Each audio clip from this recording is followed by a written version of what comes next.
বাংলাদেশের সাম্প্রতিক রাজনৈতিক প্রেক্ষাপটে নাটকীয় পরিবর্তনের মধ্য দিয়ে এগোচ্ছে স্থানীয় শাসন কাঠামো। ২০২৫ সালের ৫ অগাস্ট প্রধানমন্ত্রী শেখ হাসিনার পতনের পর এক অভূতপূর্ব পদক্ষেপে ঢাকাসহ ১২টি সিটি কর্পোরেশনের মেয়র ও কাউন্সিলরদের অপসারণ করা হয়। চট্টগ্রামে ডক্টর শাহাদাত হোসেনকে মেয়র ঘোষণা করা হয়। এই ধারাবাহিকতায় বিএনপি সমর্থিত নেতা ইশরাক হোসেন নিজেকে মেয়র ঘোষণার আবেদন জানান আদালতে, যা গ্রহণ করে তাকে ঢাকা দক্ষিণ সিটি কর্পোরেশনের মেয়র হিসেবে ঘোষণা করা হয়। আইনি প্রক্রিয়া না রাজনৈতিক চাপের রায়। ২০২০ সালের নির্বাচনে আওয়ামী লীগ সমর্থিত ব্যারিস্টার শেখ ফজলে নূর তাপসের কাছে পরাজিত হয়েছিলেন ইশরাক। ফলাফল প্রত্যাখ্যান করে নির্বাচন বাতিলের দাবিতে মামলা করেন তিনি।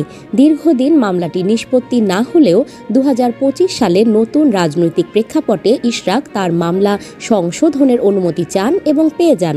এখানেই বিতর্কের সূত্রপাত। আইন মন্ত্রণালয়ের মতে এই ধরনের কোয়াসি সিভিল মামলায় আরজি সংশোধন করা যাবে না, হাইকোর্টের এমন রায় রয়েছে। তবুও আদালত সংশোধন গ্রহণ করে রায় দেয় ইশরাকের পক্ষে। নির্বাচন কমিশনের দ্রুত গেজেট প্রশ্নবিদ্ধ সিদ্ধান্ত। এই রায়ের ভিত্তিতে নির্বাচন কমিশন ইসি গেজেট প্রকাশ করে ইশরাককে মেয়র হিসেবে আনুষ্ঠানিকভাবে ঘোষণা করে। তবে এক্ষেত্রে আইন মন্ত্রণালয়ের মতামত নেওয়া হয়নি, যদিও আগে তা চাওয়া হয়েছিল।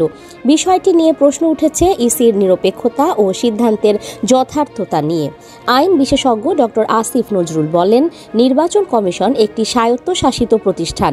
তারা চাইলে আইন মন্ত্রণালয়ের মতামত ছাড়াও সিদ্ধান্ত নিতে পারে। তবুও মতামত চেয়ে সেটি না পাওয়ার অপেক্ষা না করে গেজেট প্রকাশ করাটা দ্রুত ও অস্বাভাবিক বলেই মনে করেছেন অনেকেই। আন্দোলনের শক্তি, সিদ্ধান্তে কতটা প্রভাব? বর্তমান সময়ে রাজনীতি ঘন ঘন আন্দোলনের মুখোমুখি হচ্ছে। আওয়ামী লীগকে নিষিদ্ধ ঘোষণার মতো ঘটনাও আন্দোলনের ফল। এই প্রেক্ষাপটে আদালত এবং প্রশাসনিক সিদ্ধান্তগুলো কি আন্দোলনের প্রতিফলন? ইশরাক হোসেনের মেয়র হওয়াটা কি বিচারিক প্রক্রিয়ার অংশ নাকি রাজনৈতিক প্রভাবের ফসল?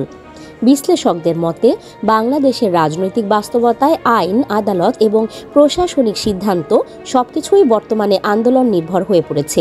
জনগণের চাপ, রাস্তায় থাকা মিছিল সব এখন সিদ্ধান্তের চালিকা শক্তি হয়ে উঠেছে। নিউজ ডেস্ক, সংযুক্ত।